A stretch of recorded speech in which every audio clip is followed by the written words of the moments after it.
بسم الله الرحمن الرحيم وبه نستعين والصلاة والسلام على أشرف الخلق أجمعين سيدنا محمد صلى الله عليه وسلم. معاكم أحمد الشافعي تريدر بشركة تايكون لتداول الأوراق المالية.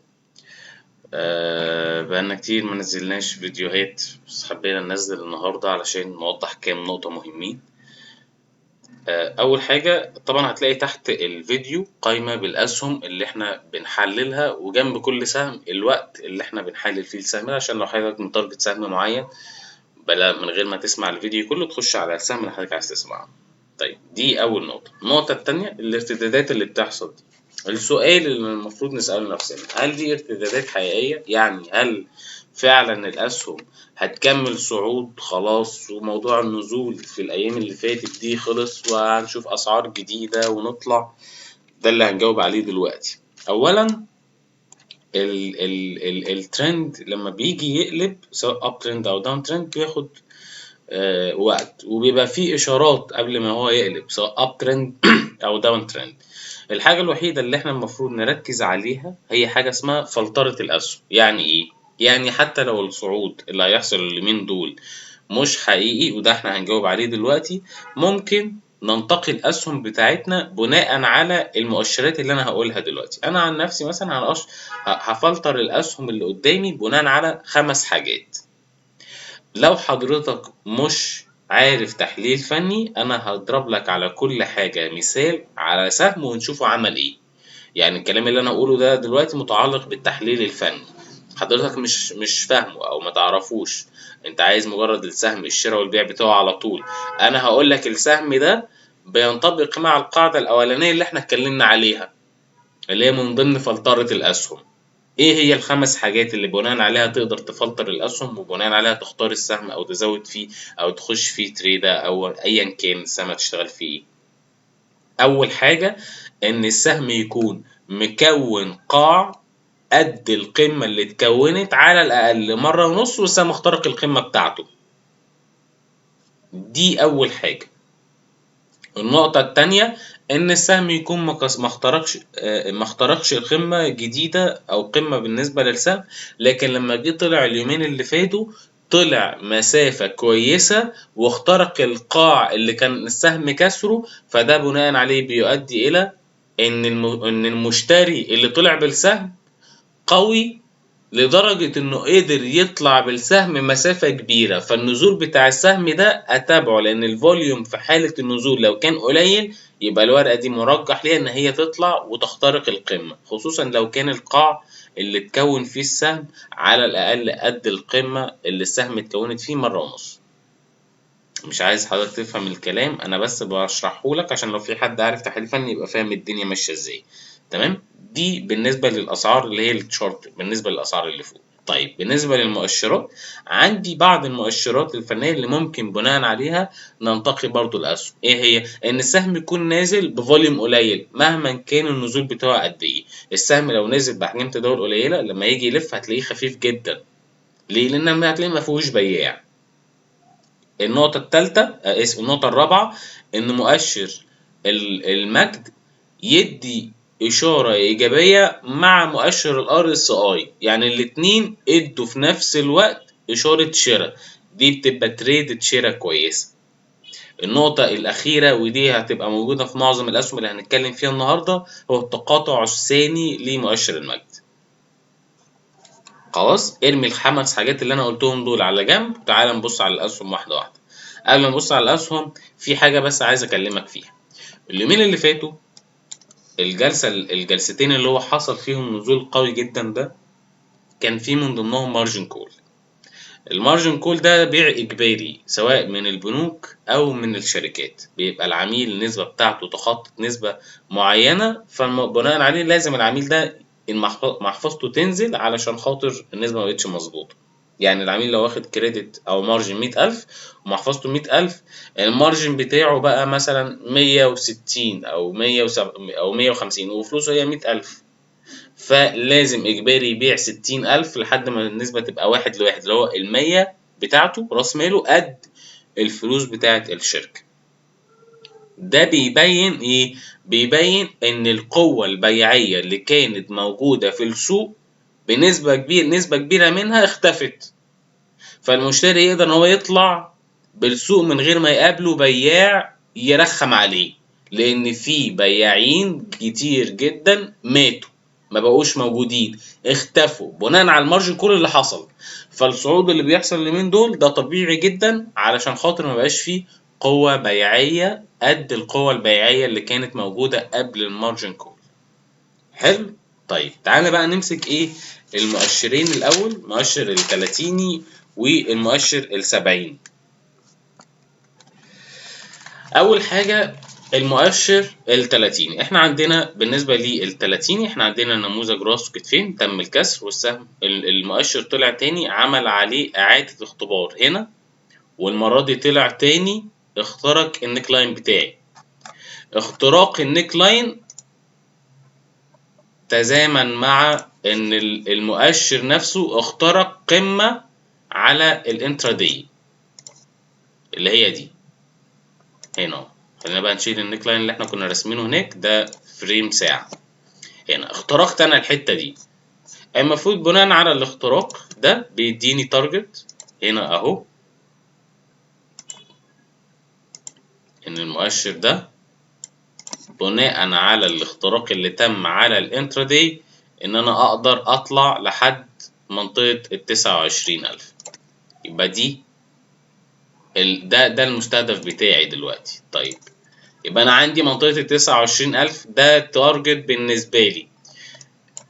الستوب بتاعي دي شمعة الاختراق بتاعتي، المفروض ان المؤشر ال30 ما ينزلش تحت 26,180، لان دي بداية اختراق الشمعة. فشمعة الاختراق بتاعتي اللي بتارجت بيها ال29,000 اللي هو فيها هنا مشتري، المفروض ان البياع لو هينزل لو نزل ما يكسرش 26,180، يبقى ده الستوب لوس بتاعي. طيب معنى كده يا عم احمد ان انت بتقول ان المؤشر ده ممكن يطلع لحد ال30,000 وينزل ما يكملش؟ ليه؟ وممكن ما يكملش ل29. انا هقول لك ازاي هنحدد ان كان هيكمل ال29 ولا لا. اولا ان القمة بتاعتي اللي اتكونت دي كلها قمة هنا اهو اكبر بكتير جدا من القاع، يعني انا عندي هنا قاع ثم قمة وقاع اعلى وعندي اختراق، دي على بعضها كده اب ترند على فريم صغير، ده على بعضه داون ترند. تفتكر مين الاكبر، القاع ولا القمة؟ القاع الاكبر القمة بتاعتي، فبناء عليه عندي ترجيح ان المؤشر ده ينزل تاني من جديد، لان انا عندي القمة اللي اتكونت فيها المؤشر اكبر بكتير جدا من القاع. تعال نمثلها على الاشخاص، واحد بيروح الجيم بقاله سنتين هنا اهو، وواحد راح الجيم اسبوعين، تفتكر مين الاقوى من التاني؟ اللي راح بقاله سنتين بس. فالحاجة اللي احنا نقدر نأكد عليها ان لحد دلوقتي لم يتم اختراق قمة اساسية بالنسبة لنا ان توحي لينا ان المؤشر ممكن يطلع ويكمل ويعدي اللي هي البيك اللي احنا عملنا اللي هو 34,000. ده بالنسبة للمؤشر ال30. يبقى المؤشر ال30 تارجت 29، ستوب لوس 26,180، مرجح ان المؤشر ده ينزل تاني ويكمل نزول. طيب الا لو طلع اخترق القمه دي، ساعتها لو اخترق ال30,000 يبقى انت خلاص كده انت اخترقت القمه الاساسيه اللي هو الكتف اليمين بالنسبه للنموذج الكبير ده. يبقى انت عندك هنا مشتري قوي، بناء عليه بنحدث الارقام بتاعتنا وبنشوف حاجات جديده. طيب اللي بعده ال70. انا ال70 بالنسبه لي اهو برضو نموذج راس كتفين، ده التارجت بتاعي 4200، ده تكوين القمه بتاعتي، وده القاع اللي هو لسه اصلا ما اتكونش. هو لحد دلوقتي المؤشر ده ما طلعش عمل اعاده اختبار على نيك لاين، يبقى انا المفروض مرجح قدامي ان المؤشر ده هيطلع يعمل اعاده اختبار. منطقه اعاده الاختبار هي من اول 6000 لحد 6200، المنطقه دي كلها في حاله صعود المؤشر ليها انا مش شايف ان هو هيظهر فيها بياع. النيك لاين اهو، ودي نقطه الكسر بتاعتي، ده المفروض الارتداد بالنسبه للمؤشر. يبقى انا لحد دلوقتي برضو مرجح عندي بالنسبه لي بالنسبه للمؤشر السبعيني ان السهم ده، ان المؤشر ده الارتداد بتاعه هو ارتداد بيع، ومرجح النزول من جديد لان القاع مش قد القمه لحد دلوقتي. طيب امتى اعرف ان ان المؤشر ده الدنيا فيه تمام والدنيا كويسه؟ ان احنا ممكن نطلع مثلا لحد 6500 وننزل نعمل قمه اعلى، وبعد كده نطلع نخترق. نزول المؤشر ده لحد قمه اعلى بيرجح ان ساعتها ممكن نطلع ونجيب هايات جديده. انما طول ما هو ما عملش الكلام اللي انا بقوله ده، يبقى احنا ما فيش اي حاجه بالنسبه لنا لحد دلوقتي. اللي بيحصل ده مجرد ارتداد بيع، وهننزل من جديد على الاقل نختبر القيان اللي احنا عملناه. ده بالنسبة للمؤشرات. تعال نبص للأسهم. أول سهم معانا سهم السويدي، ده كان من ضمن الأسهم اللي احنا مرشحينها الحمد لله بناء على الآتي. أولا القاع اللي بيتكون هنا أكبر من القمة أهو، يبقى الاختراق بتاع السهم بالمفترض إن هو يكون حقيقي. النقطة التانية عندي تقاطع تاني لمؤشر المجد، أدي التقاطع التاني أهو كان عندي المنطقة دي. ادي اول تقاطع بالنسبه للسهم، وادي التقاطع التاني. التقاطع التاني ده بيبقى كويس جدا وبتبقى اشاره شراء ليك، بجانب ان انا عندي القاع اللي بدا يتكون تحت اكبر من القمه. دي القمه بتاعتي هنا اهي، دي كانت قمه بالنسبه لي، وكسر القاع بتاعها اللي هو كان منطقه 39 ونص. هنا عندي ده القاع بتاعي اللي اتكون دلوقتي، فبناء عليه كان عندنا منطقه شراء 34 وبعد كده 31 ونص. دي مناطق الشراء بتاعتي بالنسبه للسهم. اخترقت ال 38، اصبح عندي على الاقل ان انا اطلع اجرب على البيك اللي احنا نزلنا منه اللي هو 47 جنيه كسعر اغلاق. دي الاسعار بتاعه سهم السويدي. يبقى دي من ضمن الاسهم اللي لو نزل تاني لنقطه القمه بتاعتي دي طبعا شراء. ليه؟ لان انا قلبت ترند جديد والقاع بتاعي قوي وعندي مشتري واضح جدا في السهم، والسهم اخترق قمه قويه بفوليوم كويس. يبقى السهم هنا اتجمع واخد ويفة صعود جديدة. يبقى انا عندي منطقة شراء من اول ال 39 ونص لحد ال 37 80، دي كلها على بعضها منطقة شراء بالنسبة لي. في حالة نزول السهم ليها دي تبقى عادة اختبار ونقدر نخش نشتري السهم عادي. طيب هل السهم دلوقتي شغال 44 جنيه و40 قرش؟ هل دي منطقة شراء؟ لا. ليه؟ لان احنا عندنا نقطة مقاومة قوية جدا، ودي مفروض منطقة بيع قوية قوي اللي هي منطقة ال 47 جنيه. ده سهم السويدي دلوقتي. يبقى عرفنا الاختراق الحاجات اللي احنا قلناها. عندنا اول حاجه اختراق قمه، دي من ضمن الفلاتر اللي احنا اتكلمنا عليها. قمه تم اختراقها، قاع كبير اكبر من القمه بتاعتي اللي اتكونت، وعندي تقاطع تاني بالنسبه لمؤشر المجد. دي كلها بتديك اشارات ان السهم ده كويس. اول حاجه ظهرت ان عندي قاع كبير كان بيبدا يتكون. النقطه الثانيه ان انا كان عندي التقاطع التاني بالنسبه لمؤشر المجد، وبعد كده اخترقت القمه بتاعتي. دي كلها كانت اشارات ان انت تبدا تخش في السهم ده. ده سهم السويدي. السهم اللي بعده سهم ابن سينا. طيب تعالى نبص بالنسبه للفلاتر بتاعتنا متوفر كام حاجه في السهم ده، اللي هم الخمس حاجات او الاربع حاجات اللي احنا قلناهم. فوليوم قليل في النزول، وبعد كده التقاطع التاني، قاع كبير بيتكون، واختراق قمه. اول حاجه عندي بالنسبة لي أبص عليها القاع. آدي القاع اللي بيتكون وآدي القمة. تفتكر أنهي الأكبر؟ القمة اللي اتكونت عندي دي، ده البياع، وعين الصغير ده المشتري. يبقى أنا لحد دلوقتي القمة بتاعتي أكبر من القاع، يبقى أول قاعدة مش متوفر. النقطة التانية اختراق قمة.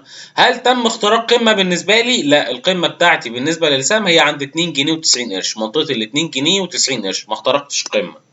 طيب تعال نبص للحاجة التالتة.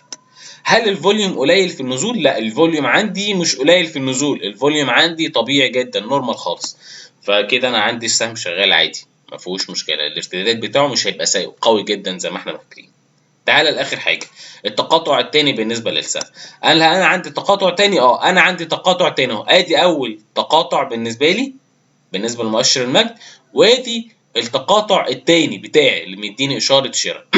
يبقى انا توفر عندي حاجه واحده، يبقى السهم ده هيبقى مجرد الارتداد بتاعه ارتداد بيع. يعني لو حضرتك اشتريت السهم عند 2 جنيه 30، 2 جنيه وربع، 2 جنيه 40، الارتداد بتاع السهم ما تتخيلش مثلا ان هو ممكن يقدر يطلع يعدي ال 3 جنيه. الارتداد بتاعه هو ارتداد بيع وهيبدأ ينزل من جديد. يبقى السهم ده لو هتيجي تشتريه ما بتشتريش فيه بكمية كبيرة، وبتبقى عامل حساب ان هو من المفترض بناء على التحليل ده ان هو هينزل تاني. ليه؟ لان حاجة واحدة اتكونت فيه اللي هو المؤشر، اللي هو التقاطع التاني بالنسبة للمؤشر المكتب. ايه مناطق البيع بتاعتي؟ انا عندي اول منطقة بيع بالنسبة لي 2 جنيه 52، ومنطقة البيع التانية اللي هي 2 جنيه 88 لحد 2 جنيه 90. دي مناطق البيع بتاعتي. مناطق الشراء بالنسبة لي اللي هو الباتوم اللي السهم عمله اهو 2 جنيه 15. 2 جنيه 15 دي منطقة دعم كويسة، لأن أنا عندي كان 2 جنيه 15 اختراقها، بعد الاختراق اللي تم السهم طلع مسافة كبيرة. دي منطقة الشراء الوحيدة بالنسبة لي دلوقتي، إلا لو ظهر حاجة جديدة إن هو طلع مثلا واخترق قمة. بناء على اختراق القمة والفوليوم بتاعي هيبقى نشوف إن كنا نخش تاني ولا لأ. بس أنا أرجح حتى لو تم الاختراق بيبقى الاختراق بتاعه مش حقيقي، لأن أنا عندي القاع اصغر بكتير جدا من القمة اللي اتكونت. تحب اديك مثال؟ اديك مثال. دي عملة دي عملة في الكريبتو. تمام، انا عندي هنا اهو دي قمة بالنسبة لي. انا اهم من ان حضرتك تعرف اسعار الشراء والبيع، ان حضرتك تفهم عشان لما تفتح الشارت يعني تستفيد باي حاجة من اللي انا بقولها، بحيث ان انت تدعي لي دعوة يعني. انا عندي القمة دي اللي اتكونت، وادي قاع. انا عندي هنا اهو قاع، قمة، قاع، وتم اختراق القمة. القاع ده القاع ده أصغر بكتير من القمة اللي اتكونت، فبيبقى عندي بنسبة كبيرة جدا إن الاختراق اللي تم ما بيبقاش حقيقي. وباخد بالي منه. بدل مثلا هخش اشتري فيه ب100,000، لأ، اخش اخد فيه ب30,000. اللي هو ان انا بسميها عندي ايه، اللي هو تريدد شراء، مجرد تريدد شراء، مش دخول جديد. دخول جديد انت ممكن تخش بالمحفظه بتاعتك كلها، انما تريدد شراء دي اللي هو لا، خد بالك ان السهم فيه حاجات كتير قوي ما بترشحش ان هو يطلع. اللي هو عندنا بنسميها في التحليل الفني ايه، ترند اب ترند. بس اب ترند اتولد ضعيف، ضعيف، مش هيقدر يكمل، نفسه هيبقى قليل، لان القمه بتاعتي اكبر بكتير من القاع. تمام، هو نفس الوضع بالنسبه لسهم ابن سينا. ابن سينا عندي ادي دي القمه بتاعتي اهي، وادي القاع بتاعي. فالاختراق اللي هيتم هنا بنسبه كبيره جدا ممكن ما يبقاش ده لو تم الاختراق. يبقى انا عندي مناطق البيع 2.52، 2.88 لحد 2.90، ومنطقه الشراء بتاعتي 2 جنيه 15 قرشين فوق وقرشين تحت عادي، مفيهاش مشكله. السهم اللي بعده سهم رميدة. تعالى بقى نبص لسهم رميدة ده متوفر فيه كام حاجة. هل الفوليوم قليل في النزول؟ الفوليوم قليل في النزول. طيب دي أول نقطة. النقطة التانية، هل في تقاطع تاني في اللي بالنسبة لمؤشر المجد؟ لا. هل في قمة تم اختراقها؟ لا. هل في قاع اتكون أكبر من القمة؟ لا. هل مؤشر المجد ادى تقاطع او اشاره شراء مع الار اس اي؟ ايه هي؟ انا عندي هنا اهو مؤشر الار اس اي بتاعي، وعندي مؤشر المجد، عندي تقاطع بالنسبه لمؤشر المجد تحت اللي هي اشاره شراء، وعندي دخول مؤشر الار اس اي تاني بعد نزول الحته اللي هو اشاره شراء برضو. يبقى انا عندي حاجتين، فوليوم قليل في النزول ومؤشرات فنيه بتديني اشاره شراء. بناء عليها بخش تريد شراء برضو، يعني ما بخشش باخد كمية كبيرة جدا. بس كل الفكرة ان السهم ده بيقولك ان طلعتي ممكن تبقى ايه يعني كويسة، تديك تريد شراء كويس. طيب تعال نبص لمناطق الشراء بتاعتي ومناطق البيع. اولا انا عندي منطقة الشراء اهي،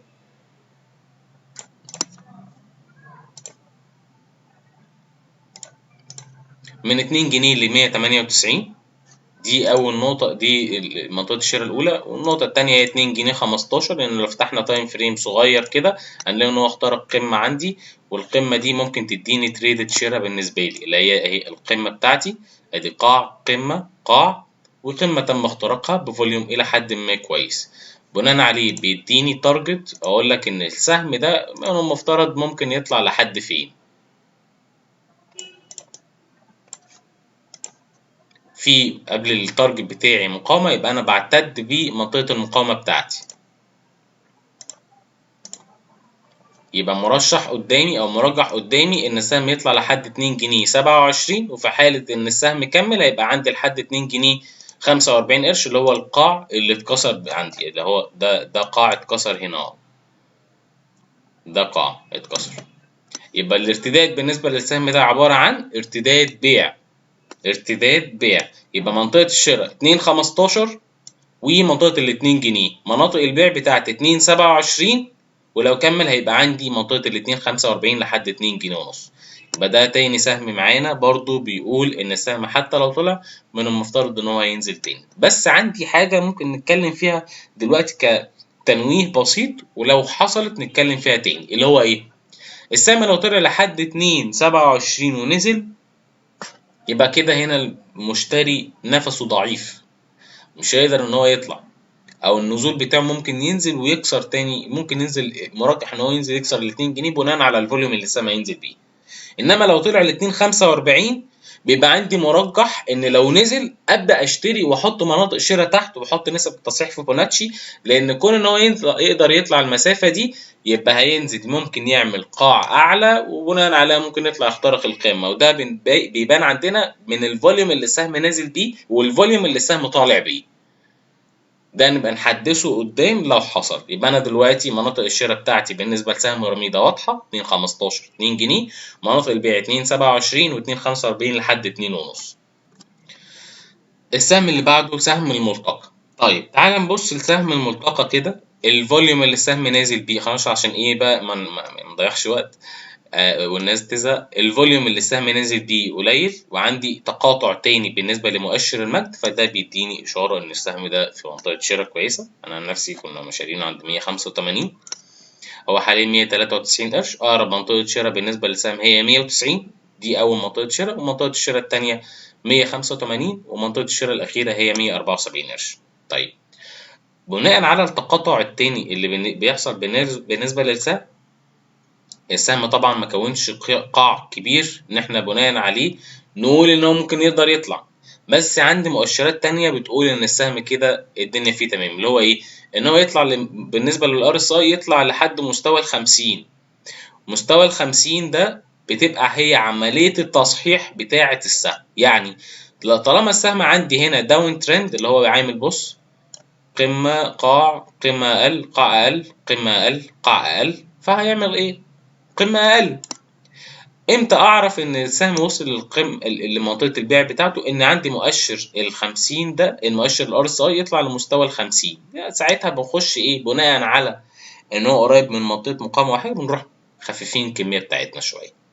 يبقى انا عندي 190 185 174 دي مناطق الشراء بتاعتي، منطقة البيع بتاعتي في حالة صعود المؤشر ده لحد منطقة ال50 قرش. بس أنا شايف إن منطقة الشراء 2 جنيه 17 2 جنيه 40 دي مناطق الشراء بالنسبة لسهم الملتقى. هي دي منطقة ال 2 جنيه 40 اللي هي القمة بتاعتي، وهي دي ال 2 جنيه 17 اللي هي الحتة دي مناطق البيع بتاعتي. تمام، ده كده سهم الملتقى. سهم موبيكو. طيب تعالى نبص كده لسهم موبيكو. سهم طبعا داون ترند، ادي السهم بتاعنا، ادي ده سهم داون ترند بيعمل قمم اقل من بعضها وقمة وقاع اقل من القاع اللي قبله.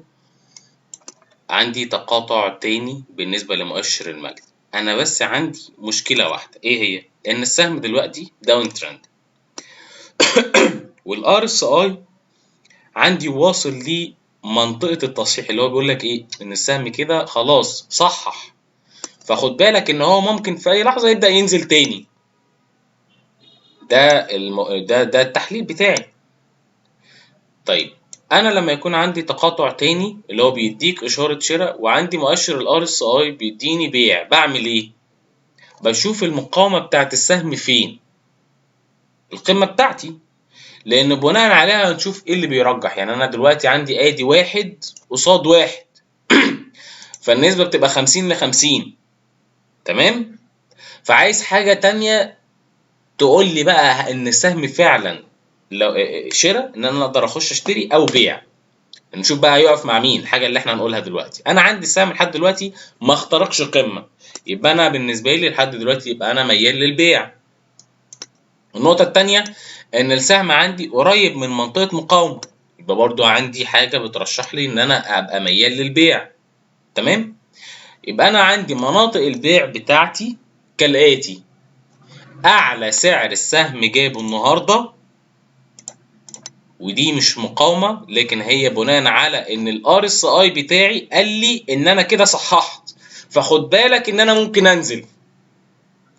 ونقطه البيع الثانيه اللي هي البيك بتاعي كسعر اغلاق، اللي هو القمه بتاعتي كسعر اغلاق اللي هي 56 و80 قرش. يبقى انا عندي منطقتين بيع: 52 60 و56 80. دي مناطق البيع بتاع، بص هنا 56 85 مديها لك بسعر اقل 5 قروش. يبقى دي منطقتين البيع بتوعي 52 60 و56 80. ممكن واحد يجي يروح حاطط الكميه بتاعته كلها 56 80، وده انا ما برجح ما ببقاش شايفه صح ان انت تلتزم بمناطق البيع، لان منطقه البيع الاولى دي بناء على المؤشر فوق، منطقه البيع الثانيه دي بناء على القمه بتاعتي. وخد بالك بقى ان السهم لو طلع لحد ال 56 80 دي، نزول السهم هيبقى شراء، وشراء كويس جدا، لان هيبقى عندي ترجيح عالي ان السهم كده هيكون بيعمل لي نموذج مقلوب راس وكتفين، ومنطقه الشراء بتاعتي بعدها في حاله النزول هتبقى عند منطقه ال 48 جنيه، لان هيبقى عندي مرجح ان السهم يطلع ويخترق القمه ويدي ويفة صعود جديده. ده نموذج الراس والكتفين. يعني انا خليني ارسمه لكم اهو. بيبقى عندي كتف اهو كده، وراس وكتف هنا تاني، وبينزل تاني كده، وبعد كده بنروح مخترقين بقى خلاص. فلو السهم طلع لحد ال 56 80 57 هتبيع برضو، لان دي منطقه مقاومه قويه جدا، وساعتها بعدها نزول السهم ساعتها يبقى شراء، لان ساعتها اكون بكون مقلوب راس كتفين اللي هو نموذج كويس اللي هو يقلب الترند بتاعي. انما طالما ما طلعتش لل 56 80 وطلعت لحد مثلا 52 ونص 52 60 ونزلت، يبقى كده خلاص بنستنى نشوف السهم هيعمل ايه. ما بنشتريش تاني، خد بالك، ما بنشتريش تاني، بنشوف السهم لما هيجي ينزل الفوليوم بتاعه يبقى عامل ازاي. يبقى احنا كده اتكلمنا ان البيع 52 60 دي اول نقطه. النقطه الثانيه 56 80، لو طلع ل 56 80 بناء عليها بنبدا نحط مناطق الشراء بتاعتنا، وبيبقى مرجح عندي اللي هو الكتف ده اللي هو الحته دي، لان انا عندي منطقه اللي هي منطقه 48 لحد 46 ونص بشتري عليها. انما لو ما طلعتش لمنطقه 56 80 ما بعملش حاجه في حاله النزول، بشوف الفوليوم في النزول بيبقى عامل ازاي. تمام. ده كده سهم موبكو. سهم سيدي كرير، يعني في كام تعليق لسهم سيدي كرير. عندي برضو تقاطع تاني بالنسبة للمؤشر عندي تحت ال RSI كده، انا عندي تناقض. ال RSI طلع لمنطقة التصحيح بتاعتي، عندي فوليوم كبير جدا، وده يقلق شوية لان الفوليوم ما اخترقش بيه بيك، ما اخترقش قمة، فدي حاجة تقلق شوية. لكن عندي حاجة ايجابية جدا. ايه هي الحاجة الايجابية؟ ان انا عندي القاع اهو، ده قاع بيتكون اكبر من القمة، واختراق ال 35 جنيه ده مهم جدا. اختراق ال 35 جنيه يقلب ترند، ويبقى عندي مرجح كبير قوي ان الورقه تطلع لحد ال 44 اللي هي القمه اللي نزل منها كسر اغلاق. يبقى انا عندي ايه؟ عندي منطقه البيع بتاعتي البيك اللي هو الحته دي اللي هي نقطه الاختراق اللي لسه لم يتم اختراقها، اللي هي منطقه ال 35، يعني من 34 ونص ل 35. دي منطقه بيع قويه جدا، نبيع عندها. انا عن نفسي ابيع عندها، لان انا عندي مثلا انا السهم واخده من 28 30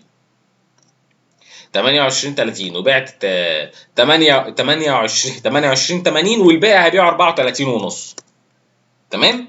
يبقى ده اتابعه بكره، السهم ده نتابعه بكره، يعني الناس تتابعه بكره، لان لو جيت اخر الجلسه والسهم قافل فوق ال 35 جنيه يبقى ده اختراق، وهتطلع لحد ال 44. خد بالك، لان ده هيبقى مرجح بنسبه كبيره ان الاختراق حقيقي، لان انا عندي القاع اللي بيتكون ده القاع ده اكبر من القمه. القمه اهي، عندي القاع ده اللي هو واحد بيروح الجيم، المشتري بيروح الجيم بقاله مده علشان خاطر يطلع يفرتك الواد اللي فوق ده. يبقى لو الناس تايهه اقولها لك تاني، منطقه مقاومه عندي 34.5، دي منطقه بيع، دي منطقه بيع. اخر الجلسه السهم لو قافل فوق ال 35 شراء، خلاص كده بيبقى شراء، لان انا عندي ترجيح اعلى ان كده الورقه قلبت ترند. مناطق الشراء مفيش مناطق شراء قريبه الا بعد الاختراق. في حاله الاختراق يبقى انا كده بشتري تاني بعد اختراق ال 35 جنيه، ان سعر الاغلاق بتاعه على الساعه 2 كده تلاقيه فوق ال 35، يبقى كده الدنيا زي الفل. تعالى بس نشوف عشان الفوليوم الكبير ده يقلق شويه الفوليوم بروفايل. الفوليوم بروفايل فوق. الورقه دي تتابع بكره، لان ممكن يبدأ السهم يطلع للبيك اللي هو أعلى سعر عمله زي موبيكو بالظبط، ويبدأ ينزل. فاحنا هنعدل بناء على الفوليوم بروفايل أسعار البيع بتاعتنا. أول سعر بيع هو 32.90، وتاني نقطة بيع هي 34.5 لحد ال 35. طب ليه 32.90؟ أو الفوليوم بروفايل يا عم أحمد اللي أنت فتح له ده عبارة عن إيه؟ بيقول لك إن أكبر كمية تداول بالنسبة للسهم فوق اهي. بص يعني هنا مثلا اهو اكبر كميه تداول بالنسبه للسهم فوق، فالسهم بعدها نزل. هنا اكبر كميه تداول بالنسبه للسهم تحت اهو، بالنسبه للسهم اكبر كميه تداول بالنسبه للسهم تحت. كون ان الفوليوم بروفايل بتاعي يتنقل فوق، ده معناه ان ناس كتير جدا دخلت اشترت يعني فوق هنا في الحته اللي فوق دي. فبناء عليه بنروح بايعين على قرب البيك اللي السهم اللي هو قرب الهاي اللي السهم عمله النهارده، خش نبيع. يبقى انا عندي منطقه بيع اولى 32.90، دي اول حاجه، ومنطقه البيع الثانيه 34.5. اختراق ال 35 جنيه ده دخول جديد، لان انت هيبقى عندك قاع كبير اتكون، اقدر بناء عليه ان انا اطلع لحد ال 44 جنيه. السهم اللي بعد كده سهم بالم هيلز. عندي تقاطع تاني بالنسبه للسهم، خد بالك بقى ركز معايا. ادي التقاطع التاني. مؤشر الار اس اي لسه ما وصلش لمرحله ان هو يوصل لمستوى ال50، لكن عندي حاجه مهمه جدا، ان الار اس اي بيسبق التشارت. ان انا لو طلعت اخترقت القمه دي على الار اس اي، على الاقل هطلع لحد القمه دي تاني. مؤشر الار اس اي لو طلع فوق مستوى ال60، والسهم كان شغال ساعتها مثلا ب3.5، بنسبة كبيرة جدا السهم هيطلع بعدها لحد ال4 جنيه و10 قروش، اللي هو القمة اللي عملها هنا المنطقة دي.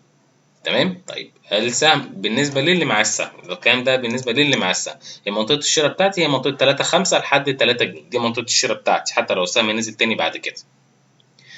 السهم دلوقتي مناطق البيع بتاعته هي حاجة واحدة، وده انا ارجحه. انا كنت باعت 3 مناطق بيع عندي على الجروب امبارح، ده انا اغير منطقة البيع بتاعتي بالنسبة للسهم هي وجود شمعة بيع.